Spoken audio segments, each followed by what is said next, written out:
زما د خوږ اسلام عزتمندو مشرانو کشرانو دوستانو ورونو په مسلمان باندې بعض عبادات هغه فرض او لازم دي. په هغه فرض او عباداتو کې یو اهم فرض هغه پنځ وخته مونځ دی. پنځ وخته مونځ په مسلمان باندې لازم دی او که دا مونځ یې ونه که نو ما تاسو ته مخکې ډېرو جمعو کې ویلي دي، بیا به هم وایو چې دا انسان ډېر سنګین ګناهګار دی. او زمونږ دا علما وایي که دې دا مونځ داسې مسلسل پرېږدي نو دا خبره ځان سره زما عزتمند ورونو دې ذهن که نن یوسې او دا واچوي او دا لازمه ده چې مسلسل څوک مونځ پرېږدي بالمازه وي وهاب ګل حاجي صاحب یو وخت به داسې راشي چې دا سړی به د ایمان نه خلا شي، بې ایمانه به د دنیا نه ځي. دا یقیني خبره وره.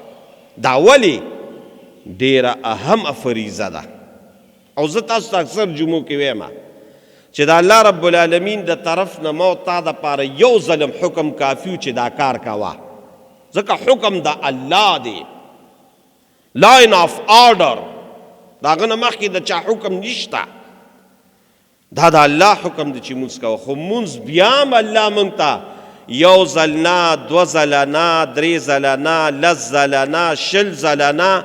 ما تاسو ته ویلي چې په نص د قرآن دا خبره ثابته ده چې د 50 کرتو نه زیات الله ویلي چې مونځ کوه.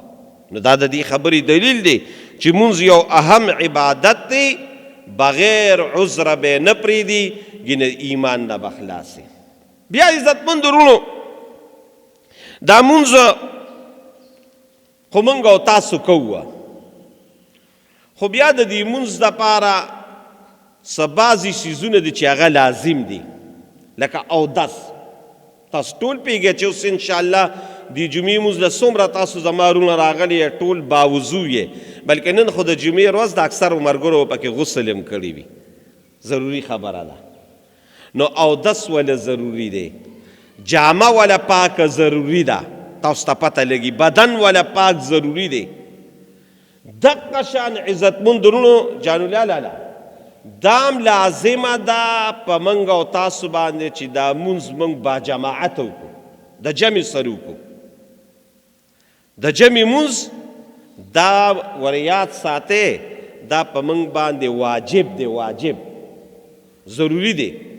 او بغیر عذره چا د جمع مونځ پرېښود، عذر نشته، اعذار وي.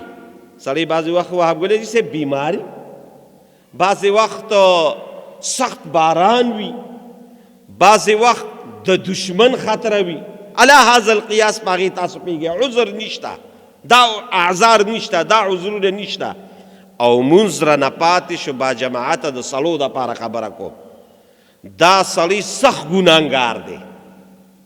بلکې زه برته یو خبره وکړم، په روایاتو کې داسې راځي چې قصدن عمدن څوک د جمع مونځ پرېږدي نو تارک الجماعت ملعون، کم سړی په قصد باندې د جمع مونځ پرېږدي دا لعنتي دی.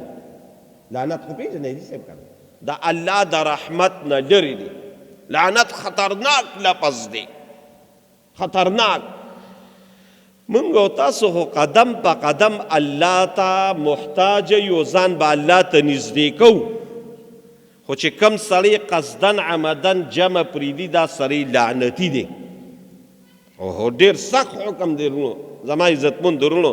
موږ نن پکې دومره په دې ګناه کې مبتلا یو چې موږ ته دا جماعت د مونځ اهمیت نه دی معلوم، د جماعت د مونځ اهمیت نه دی معلوم. یعنی کله اهمیت معلوم شو کنه. زه جانلاله لومبې د جمع خبره نه کوم. رسول الله صلی الله علیه وسلم فرمایي کو چاته دا پته ولګېده چې په دې لومبي سب کې څومره ثواب دی، څومره ثواب، او د دې د ثواب په حقیقت کې پته ولګېده، نو بیا به انسان دومره حریصي د دې دپاره که نه چې په څلور بولي به ځان را رسوي، خو مونځ له به ځان لومبي سپله به را رسوي، لومبي سپله. لکه بعضې وخت سړی یو ځای ته ځي او هغه ځای ته لاره نه وي نو دوی په هر قسمه کوشش کوي. اوس لاره نشته او صرف د څلوربولي لاره شته نو دوی به په څلوربولي راځي خو د لومړي صف لمونځ به نه قضا کوي. جمع خو ډېره لویه خبره ده. موږ وروڼو نن د دې نه ډېر لوی غفلت کیو. د دې د وجې واورئ، د دې د وجې چې مونځ نه کوو او با جماعت یې نه کوو نو نن د دنیا مسلې، د دنیا ستونزې، د دنیا په مشکلاتو کې موږ نن مبتلا یو. زه راته قسمیه دا خبره کوم چې کوم سړی با جماعت او په صحیح طریقه باندې مونځ کوي، قسم بالله بیا قسم بالله او بیا قسم بالله چې د دنیا او د آخرت مشکلات به الله حل کوي. د سخت نه سخت مشکل دی ولې نه وي خو د دا مشکل به حل کوي. بهر کې د جمع مونځ لازم دی او د جمع مونځ به خامخا کې که مونځ دی ونه که د الله رب العالمین په دربار کې به ته سخت ګناهګار او سخت مجرم بی. خو زیم هغه دقې نه د ملو ساتي، دقې نه د ملو ساتي.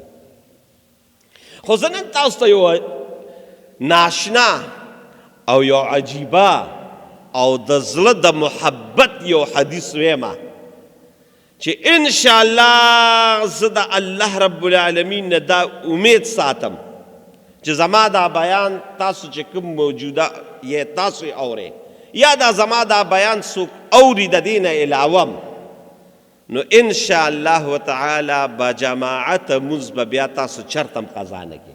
په هره طریقه به فاروق جانه ځان د جمع مونځ له رسو. خو که نن تاسو دا حدیث واورېده ډېر د مینې او ډېر د محبت حدیث دی او دا هم یاد ساتئ چې دا کوم حدیث راته زه نن بیانومه نو دا راته زه د عام کتاب نه بیانوم.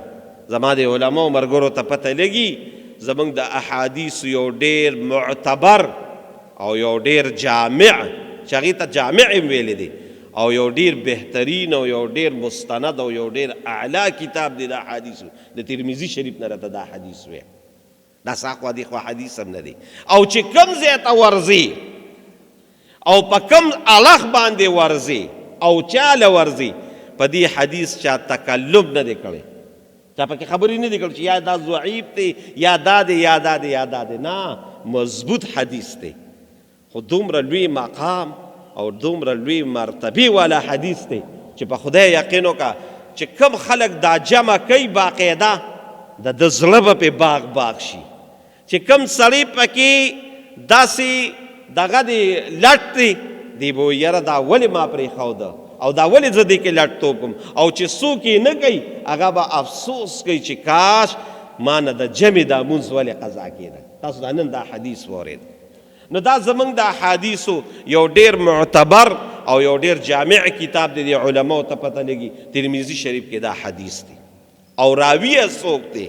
یاره چې دا راوی بیان ما کله سارو کته کنه ما یې څه عظیم انسان دا حدیث رسول الله مبارک خو پرېږده، دا خو ډیر لوی شان دی، دا خو ډیر لوی مقام دی، دا خو ډیره لویه مرتبه ده. خو چې دا حدیث کم صحابي نقل کړی دی نو ته د الله په ذات یقین وکړه چې د انسان په دې بدن باندې د هغه نوم چې واغېښتلی شي ویښته پې ودرېږي. خو چې چاته د هغه د عظمت، چاته د هغه د مقام او چاته د هغه د مرتبې پته لګي. دا حدیث چا نقل کړی دی؟ فاروق جانه دا تاج العلماء، تاج العلماء او رسول الله مبارک ورته ویلي دي چې ته د علماو سردار حضرت معاذ ابن جبل رضی الله تعالی عنه نه دا حدیث نقل دی او په یو عجیبه انداز نقل دی. زه راته د هغې بیان اوس کومه. لومبې خو د دې راوي لږ زندګي وګوره، مختصر ویم خو چونکې دا خبره ضروري ده دا راته کوم. خو د دې راوي دا خبرې چې واورې نو بیا به ستا په دې زړه کې هغه محبت نورم کینی. معاذ ابن جبل رضی الله تعالی عنه دا څوک دی؟ دا یو ډیر عظیم صحابي. صحابه ټول عظمت والا دي، ټول لوی شان والا دي، خو بعضې والا پکې الله شان ورکړی دی، مقام یې ورکړی دی. معاذ ابن جبل دا انصاري صحابي دی، اسدجانه او دا 18 کال عمر کې د ایمان راوړی دی. دا 18 کال عمر کې ایمان یې کله راوړی دی؟ ایمان یې هغې وخت کې راوړه چې رسول الله مبارک لا مدینې منورې ته هجرت نه دی کړی. بیت العقبه ورته وایي، دا علما یې پیژني. رسول الله مبارک په مکه مکرمه کې د یو 18 کسانو سره د مدینې منورې ملاقات کړو. دی په هغې کې شامل دی، دی په هغې کې شامل دی. انصاري صحابي دی او د 18 کال عمر کې د ایمان راوړی دی. بیا چې رسول الله مبارک مدینې منورې ته هجرت وکړه نو چې څومره جهادونه شوي د بدر نه راواله د رسول الله مبارک په ژوند کې په ټولو جهادونو کې د حصه اخیستې ده، ټولو جهادونو کې حاضر و او لوی عالم و لوی عالم د رسول الله صلی الله علیه و آله وسلم په زمانه کې یو ناشنا خبر رسول الله مبارک وکړه. ګوره د قیامت په ورځ به موږ ټول د الله رب العالمین په دربار کې پیش کیږو او رب العالمین ته به پیش کیږو. نو د ټولو پیغمبرانو سردار دا به څوک وي؟ جناب محمد رسول الله صلی الله علیه و آله وسلم. او بیا به مختلف قسمه خلک جنت ته ځي. جنت ته به علما هم ځي او د علماو دپاره جنت یقیني دی انشاءالله وتعالی. علما ډېر لوی شان لري، علما ډېر لوی مقام لري. خو دا نن دا لږ دا خبره ځان سره یوسئ او دا د احادیثو په ټولو کتابونو کې موجود ده چې ډلې به وي. ممکنه ده د حاجیانو بیله ډلې، د سخیانو بیله ډلې، وایو پسې د منځګزارو بیله ډلې، د روجې والا بیله ډلې، دا به ډلې وي. د علماو به هم ډلې. د رسول الله صلی الله علیه وسلم د زمانې نه پس چې صحابو کې څومره علما دي او د قیامت د ورځې پورې څومره ښکلې ښکلې علما تېرېږي او علما ډېر لوی شان لري. تاسو ته پته د عالم د مقام او د مرتبې. خو ما ته نن خبره واورئ چې د علماو کم ټولي رواني، د علماو کم دسته رواني، د علماو کم مجمع روانوي، د دې ټولو مجمع او د دې ټولو ټولي سردار به معاذ ابن جبل وي. الله اکبر. او د ده په لاس کې به د علماو جنډه وي. یار د دین زه خو چې دا حدیث واورم نو ته د الله په ذات یقین وکړه چې په دې بدن مې ویښته ودرېږي. د عالم ډېر لوی شان دی. د دې د وجې د رسول الله صلی الله علیه و آله وسلم د ده په ذهن کې کم مقام او کم مرتبه وه. او زه بعضې وخت یو خبره کوم تیمور جانه، دا به تا ته هم پته نه وي، خو دا نن واوره، ته پکې عالم هم یې، خو خیر د دې خبرې نه به نه خبر. دا یو عجیبه خبره واوره چې د مونځ خو پره شوی دی په مکه مکرمه کې. بیا د مونځ مختلف طریقې وي. اول به په مونځ کې ښه چلو، خبرې به هم وي څنګه خیر دی ولالې او دا وي تیمور فاروق جانه دا وي وقوموا لله قانتین چې بیا نازل شو بیا مونځ کې خبرې نه وي. نو اول طریقه دا وه چې مونځ له به رالې او جمع به ولاړه خو جمع کې به شامل شوي. خو که جمع به تا نه یو رکات شو یا 2 رکاته شو لکه موږ نه کېږي داسې وخت دی، نو چې جمع کې به 1 رکات 2 رکاته 3 رکاته شو او مسبوق به راغی، دې ته مسبوق وایي چې د چا نه رکات 2-3 رکاته شو دې ته مسبوق دې به راغی. نو ژغ به د صحابي نه تپوس کوي څو رکاته شوي؟ هغه به ورته 2 شوي دي. نو ده به 2 ځان له وکړل. نو بیا به جمع کې به ولاړو خو 2 به اول څه چل وکړ؟ ځان له به وکړل. یا 3 شو 3 بیا ځان له وکړل، یا 1 شو یو بیا ځان له وکړ، بیا به جمع کې شامل شو. معاذ ابن جبل راغی. چې معاذ ابن جبل رضی الله تعالی عنه راغی، 1 رکات شو. د خدای شان ته ګوره. بس بعضې وخت انسان دی د معاذ ابن جبل نه هیر شو او په مانځه کې ودرېده. اوس 1 رکات شوي دي او 3 پاتې دي.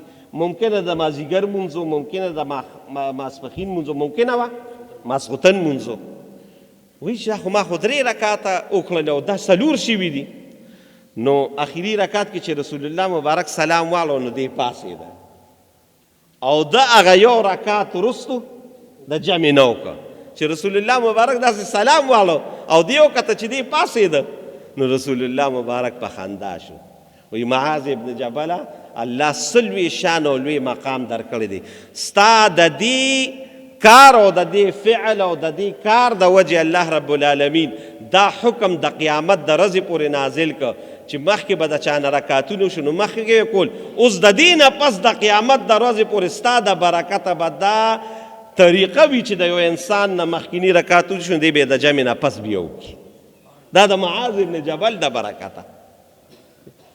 تیمور جان دا خبره به تا نه واورېده، دا د معاذ دا وګوره حدیث، دا د معاذ ابن جبل د برکته چې دا کوم موږ د مسبوق د آخري بیا مونځ راړو دا د ده د برکته شي. نو ته سوچ کوه چې د دین یو قانون، د دین یو رکن، د دین یو عمل د ده د برکته الله جوړ کړي نو څومره لوی شان به لري، لوی مقام به لري. د دې د وجې په دوه موقعو باندې قسم د الله په ذات زما دا زړه هسې حیران پاتې شو، تاسو هم حیران پاتې شئ چې په دوه موقعو دته رسول الله کومه خبره کړې ده که نه. نو چې د کمې ورځې نه الله دا کائنات پیدا کړی دی او د کمې ورځې پورې به دا کائنات وي د دې ټول مخلوق کو راجمع شي، دا فضیلت به د معاذ ابن جبل نه وانه وي. ته بیا څنګه یو موقع باندې ورته رسول الله مبارک وي داسې یو ځای کې چې ویلې ده یا معاذو والله انی لاحب، وی معاذه زما دې د الله په ذات باندې قسمی تا سره زما مینه ده، قصر زما محبت. یاره دا لفظ د انسان دا بدن حیران شي، د عقل حیران شي چې رسول الله مبارک ورته یا معاذ انی لاحبک، زما تا سره ډیره زیاته مینه ده. نو چې اوس مینه ده نو د مینې یو تقاضا راته دا کوم، یو وصیت ته کوم، او هغه وصیت دا دی چې کله فرض منځو شي، فاروق جانه دا یاد ساته، کله فرض منځو شي که نه نو زما تا ته دا وصیت دی چې یو 3 قسمه الفاظ دي دا وایه، دی به تاله ډېره لویه فایده درکړي. وی وایه د الله رسوله دا تا ما ته په کوم انداز وي زه به یې خامخا ویم. وی چې کله سلام واړی او کوم دا مسنون دعاګانې دي دا وکړي نو دې دعاګانو کې یو دا وایه چې اللهم اعني علی ذکرک وشکرک وحسن عبادتک. اللهم اعني، وهاب ګل جی صاحب دا به یادې ګورې خامخا، اللهم اعني علی ذکرک وشکرک وحسن عبادتک. او که دا یو ځل په دې زمونږ او ستاسو عمل راغی او دا دعا زمونږ په حق قبوله شوه، زما دې د الله په ذات باندې قسم د دې فرش نه به د الله د عرش مولا ته ورسي. دا دومره ښکلې دعا ده. اللهم اعني علی ذکر. خدایا زه تا نه دا سوال کوم چې مال توفیق راکړي چې زه هر وخت ستا ذکر کوم. خدایا مال دا توفیق راکړي چې هر وخت ستا شکر ادا کوم. خدای مال دا توفیق راکړي. اللهم اعني علی ذکرک وحسن عبادتک. عبادت خو زه ډېر کومه خو مال دا توفیق راکړه چې خدای پاکه بهترین او خشته عبادت کوم. دا معاذ ابن جبل نه دا حدیث نقل او دا ورته رسول الله مبارک دا وایي رونو. اللهم اعني علی ذکرک وشکرک وحسن عبادتک. دا خامخا وایي، دا ډیره بهترینه دعا ده. او که دا دعا زمونږ استاد په حق کې قبوله شوه دنیا به هم کامیابي او اخر الله دې موږ ته توفیق راکړي. نو دا معاذ ابن جبل په دویم ځل ورته رسول الله چې د ده دې علم ته وکتل او د ده دې تقوا ته وکتل او د ده دې پرهیزګارۍ ته وکتل نو ده ته یې ویي تا ته یو کار حواله کوم. وی وایه د الله رسوله، وی د یمن گورنر کوم به دی او د یمن ټولې فیصلې به ته کې. وی ډېره ښه ده د الله رسوله ستا وخت داسې راغی چې روان یې که نو تاسو د الله په ذات یقینو کې دا په احادیثو کې دي. وی رسول الله مبارک ورته چې سورلي را روانه کړه نو سورلي را روانه کړه. نو چې په سورلۍ را روانه شو داسې د مدینې منورې نه بر نو رسول الله مبارک ورته تو سورلۍ ته وسخیږه. والله العظیم دا د حدیثو الفاظ. نو چې معاذ ابن جبل وی نه وی بس دا وی زما حکم دی رسول الله مبارک یوخیږه. نو معاذ ابن جبل سورلۍ ته وختو رسول الله مبارک د اس مهار ونیو. اوهو ډېر لوی شان دی یار، قسم په خدای فاروق جانه، قسم په خدای زما په دې بدن ویم څومره لوی شان لري معاذ ابن جبل. نو رسول الله مبارک د اس مهار نیولې ده او دې روان کړی دی. نو یو ځای ته چې ورسېده 1 کیلومیټر زموږ دا علما وایي دی سفر وکړه.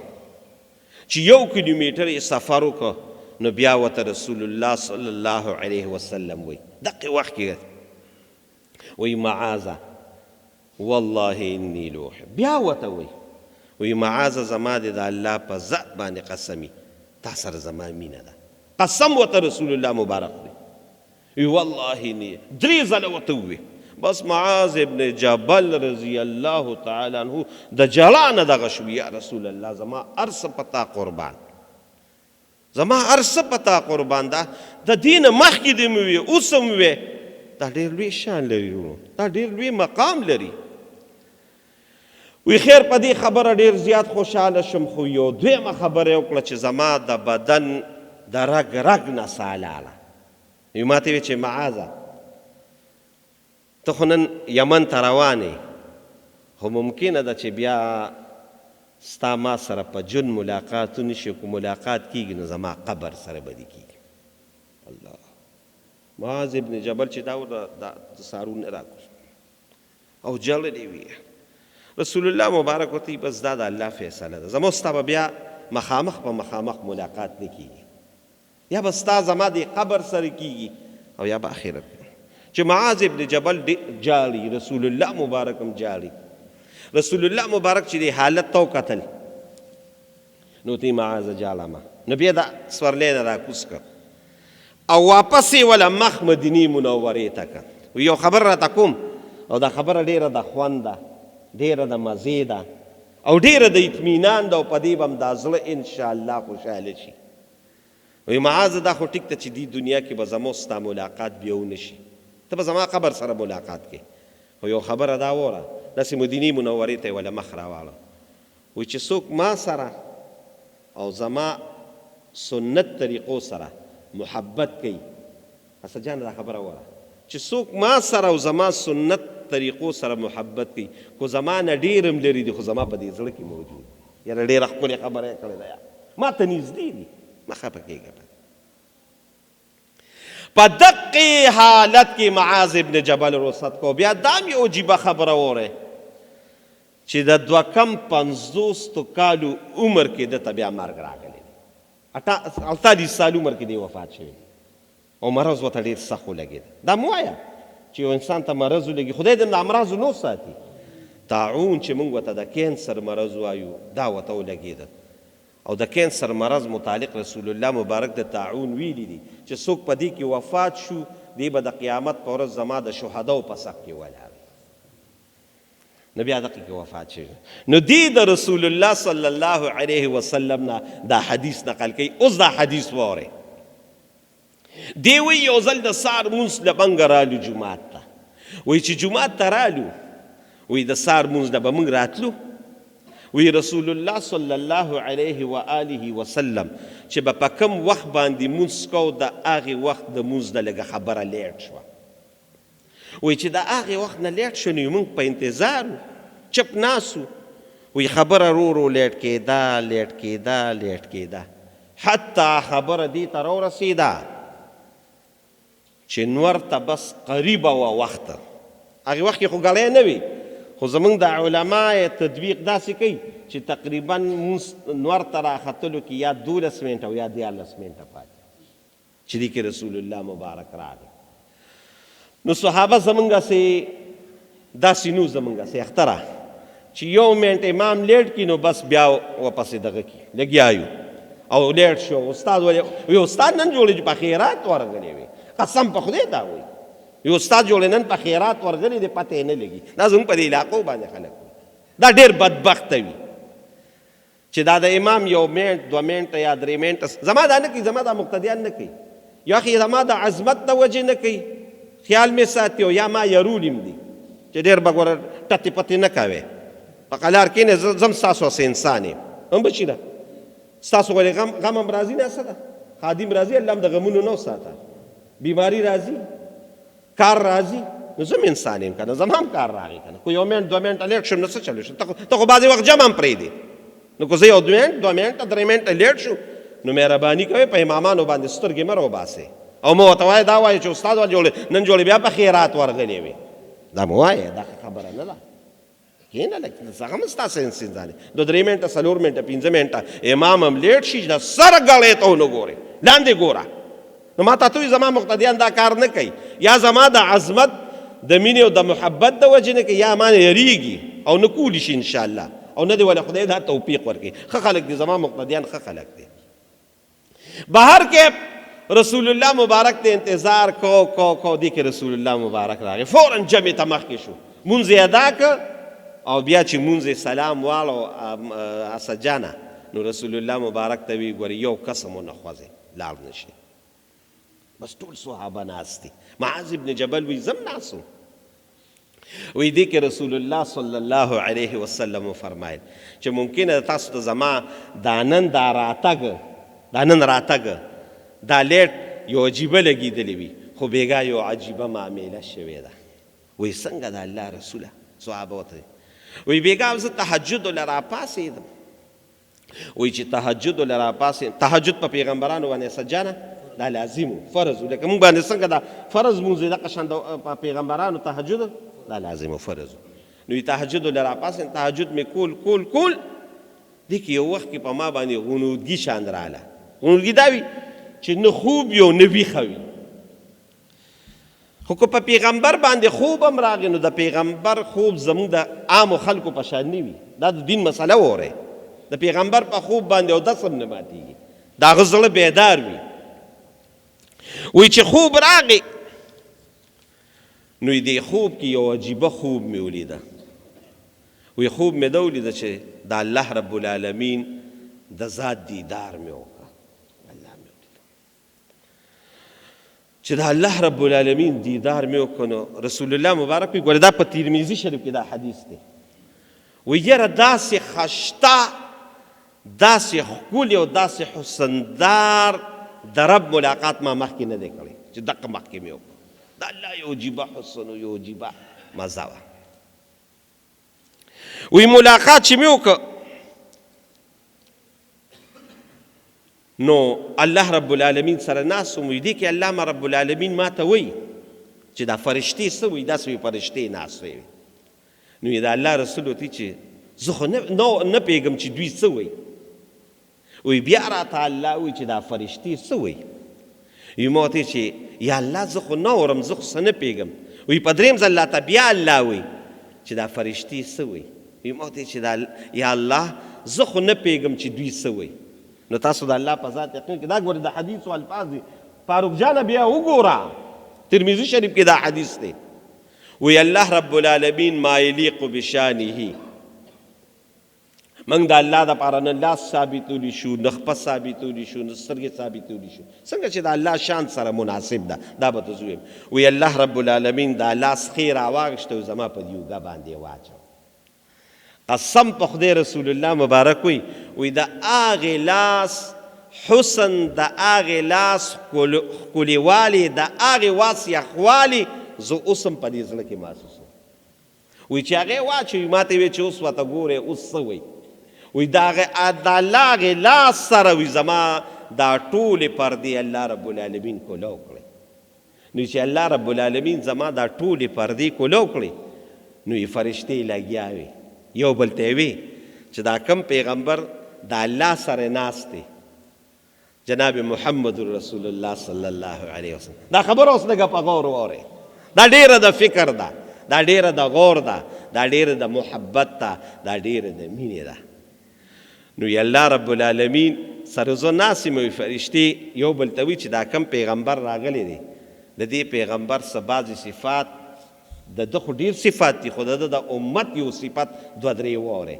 لومبی دا وی چې د ده یو امتي وي، د ده یو امتي او د کور نه را روان شو، د کور نه را روان شو د پاره د جماعت د مونځ دپاره. دې ته زه راتلم د جمع د مونځ دپاره چې را روان دی د کور نه د پاره د مانځو د کور نه څنګه رووته، د څنګه کور نه رووته او دې دا قدمونه علي.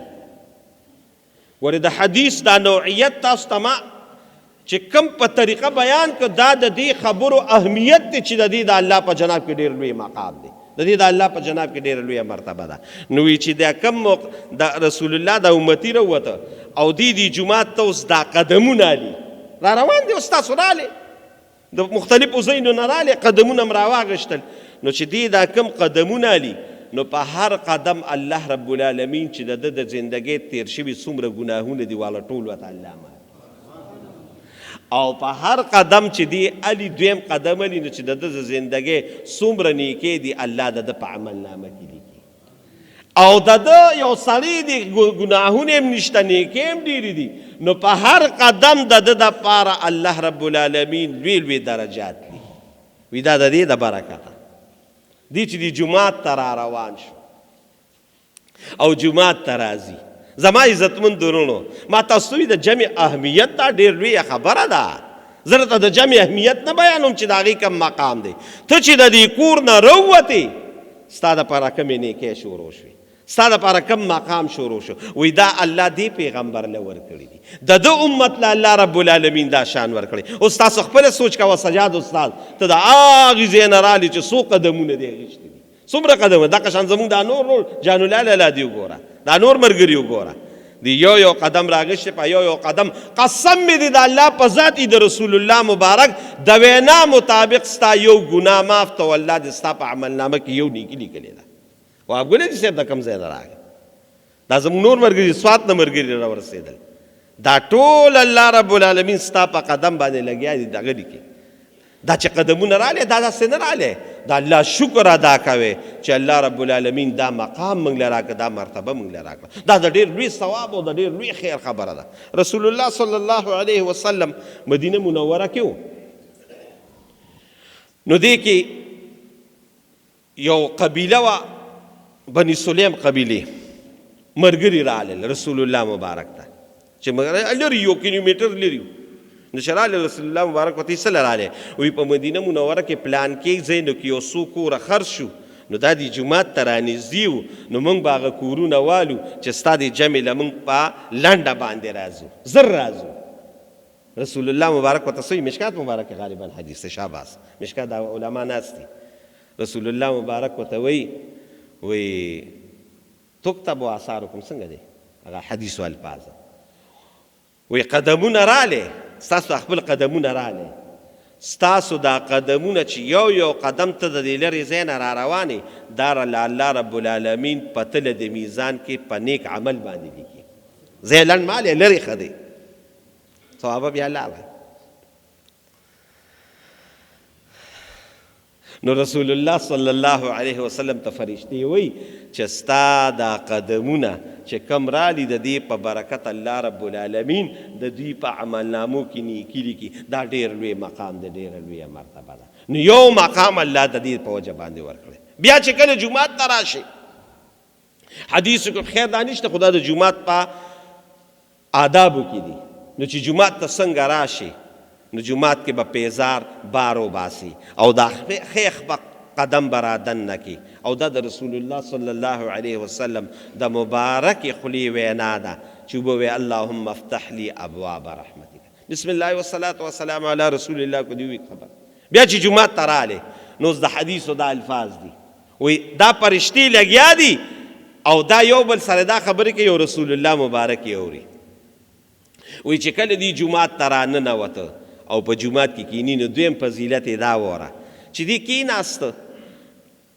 نو چې اوس لا جمع ولاړه نه ده جمع ته لا وخت شته او دی راغی او بالفرض تحیت المسجد وختو دا حدیثو کې نشته تاسو ویم حدیثو هغه الفاظ ته بیا بل شان ویم نو چې ته بالفرض رالی او تا سره وخت وو جمع ته وخت وو 15 منټه 6 منټه 10 منټه نو تحیت المسجد وکړه د دې ډېر لوی ثواب دی زه په دې برته ان شاء الله چېرته مستقل جمعه بیان وکړم چې دا څومره لوی ثواب لري او په دې باندې انسان کم مقام ته رسي تاسو ته ما مخکې حدیث ویلو بلال رضی الله تعالی عنہ نبی علیه السلام په جنت کې ولیده وایي بلال په جنت کې مې ولیدې زما نه مخکې روان وي زما په پروټوکول کې روان وي څه دنیا کې عمل کې او ته د الله رسوله بس چې تا راته سقول هغه کومه خو یو عمل کومه ممکنه ده د هغې د وجې دا رسول الله مبارک اوس دې دنیا ته دا خبره ښکاره کوي وایي د څه وایي زه چې کله جومات ته راشم اودس وکړم نو د اودس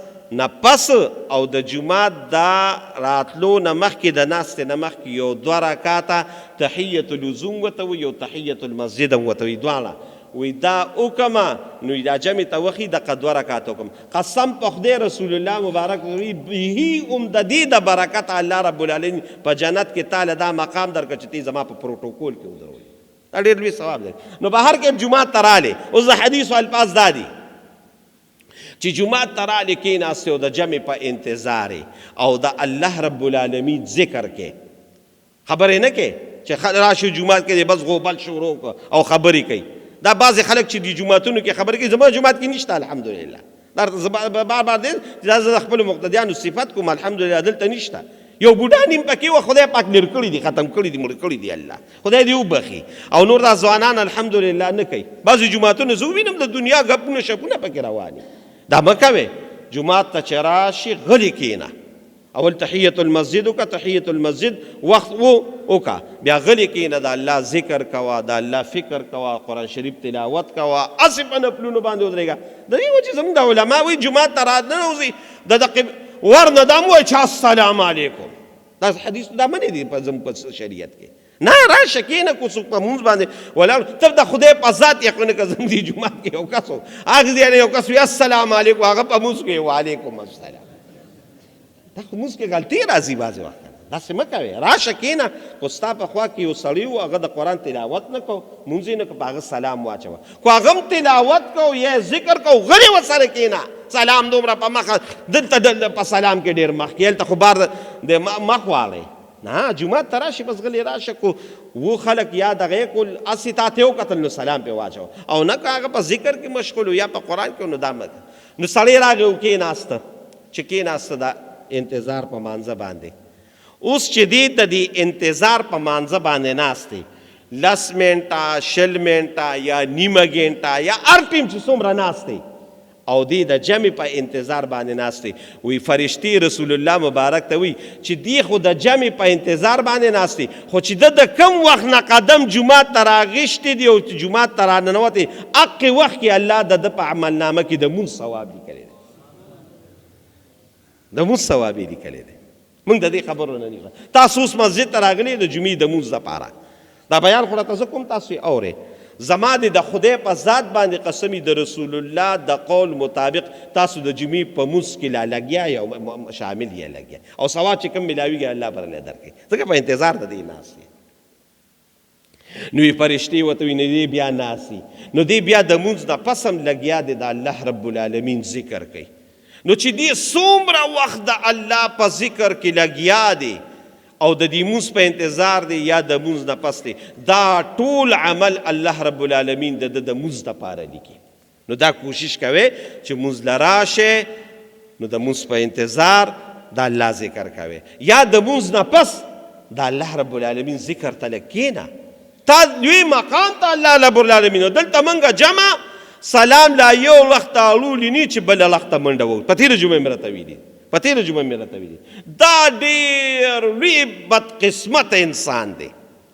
یاره زما دی د خدای په ذات باندې قسم مې راته وخوړه چې که وې یاره د بدقسمتۍ او د خوشقسمتۍ فاروق جانه پته لګي نه لګي څوک ته خوش قسمت یې ټیک ته قرآن ښکلې عالم د قرآن ښکلې حافظ د هغې په لحاظ باندې خوش قسمت یې موږ به د دا وایو خو چاته د خوش قسمتۍ او د بدبختۍ پته نه لګي خو د آثارو نه راته دا ویمه چې دا نن ځان سره نن یو سې دا خبره نن ځان سره یو سې او دا په دې ځل کې چې کوم سړی دا سلام ووړي او دې بله لخته نه اورېدلي ني او دا کوم مسنون اذکار راته زه یم دې دا نه وي که نه په مخ د کائنات کې د ده نه بدقسمت انسان بل نشته دا نوې پل کې دا خبرې راغلي دي نه یو پوټې کښېنه یو پوټې کښېنه د الله ذکر وکړه تا ته مه ووایي اللهم انت السلام ومنک السلام صفت مې ته مخکې بیان کړی دی نن مې راته اللهم اعني علی ذکرک و شکرک و حسن عبادت دا ووایه د آیات الکرسۍ کم ثواب دی د مونځ نه پس دا ووایه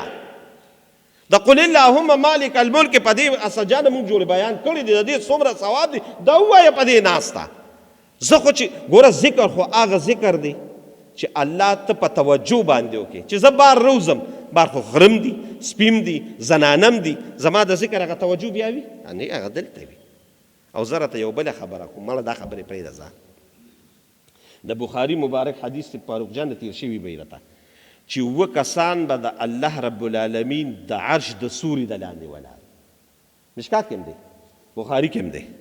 7 وکسان دي لا یظلهم الا نشته دی بل سوري مگر صرف د الله رب العالمین د ذات سوري. پای کې څوک دی؟ یو پکې دا دی ورجل قلبه معلق بالمساجد. هغه سړی چې د هغه جومات زړه جومات سره لګېدلی وي، بس هر وخت مسجد 15 واړه وخت لمونځ جومات کې زیات ناسته وي. دا کم سړی چې په جومات کې ناست دی قسم په خدای دی به د الله رب العالمین د عرش د سوري د لاندې ولاړ چې نور سوري به د سره نه وي. دا خو ډېر لوی مقام دی، ډېر لویه مرتبه ده. یو قدمونه ډېر رالی لوی ثواب دی پکې. یو لږ مسجد کې کښېنئ.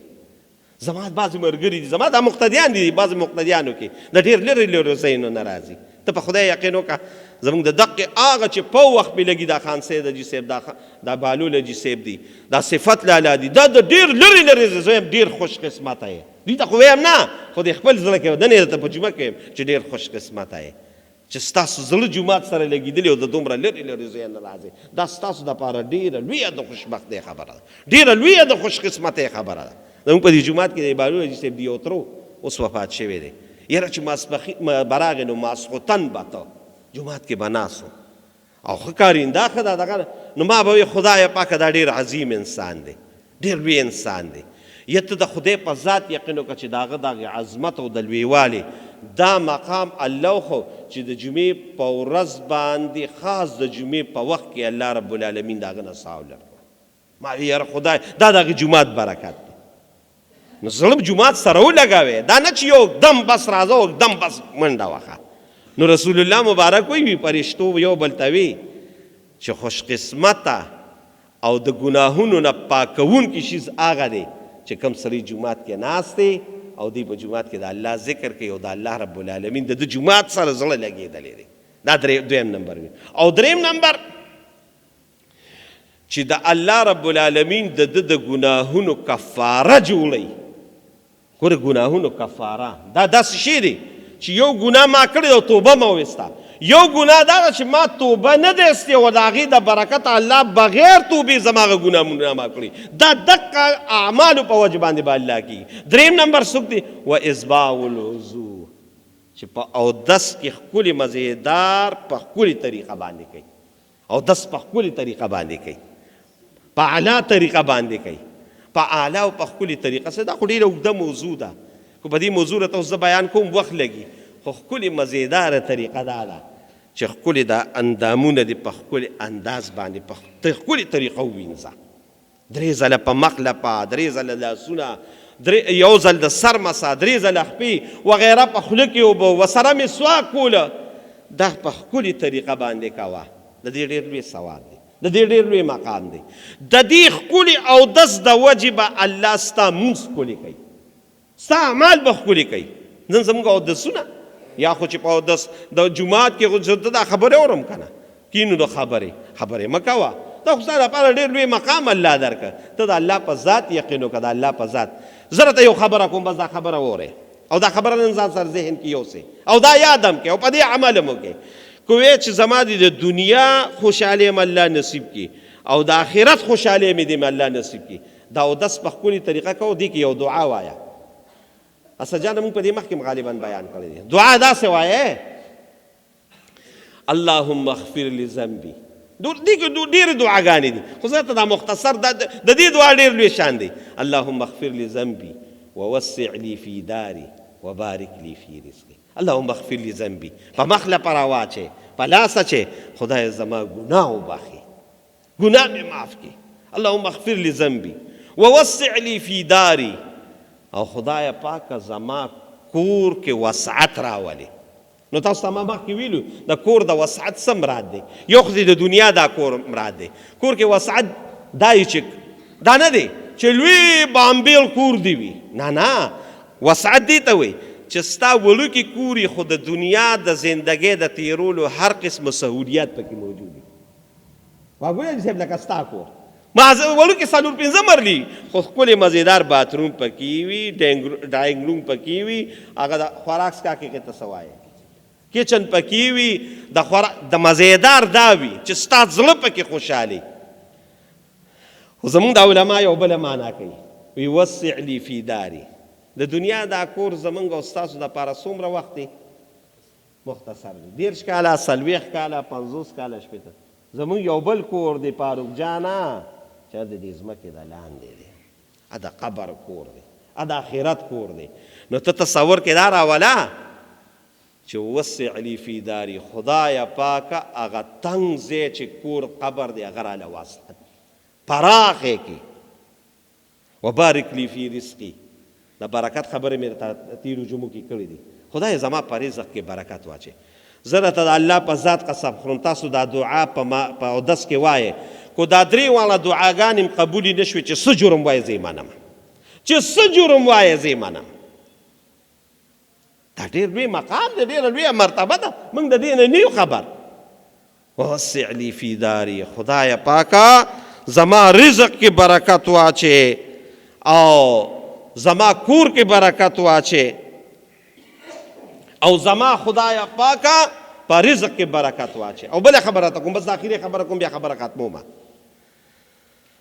د قیامت په ورځ به موږ او تاسو د الله په دربار کې پیش کیږو او دس په ښکلې طریقه کوئ. ما یې راته وویل چې په دې سره ګناهونه معاف کېږي، فرشتې لګیا دي، په ښکلې طریقه کوئ. رسول الله مبارک وایي صحابو ته د قیامت په ورځ خو به 1,40,000 پیغمبرانو سره خپل امتیان دي. موږ به ته څنګه پیژنې؟ دا خبره اورې، دا ډېره د غوره ده. ته به موږ څنګه پیژنې؟ رسول الله مبارک وایي ډېر په اسانه به م پیژنه. وی څنګه؟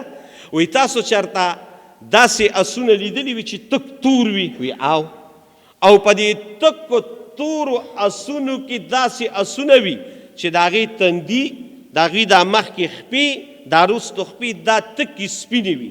نو په دې تورو اسونو کې به دا سپین مخونو والا او دا سپینو خپو والا اسونه څوک پیژندلی شي؟ وی ښکاره به ښکاري. وی دقه شان به تاسو ما ته ښکاره ښکاري. وی څنګه؟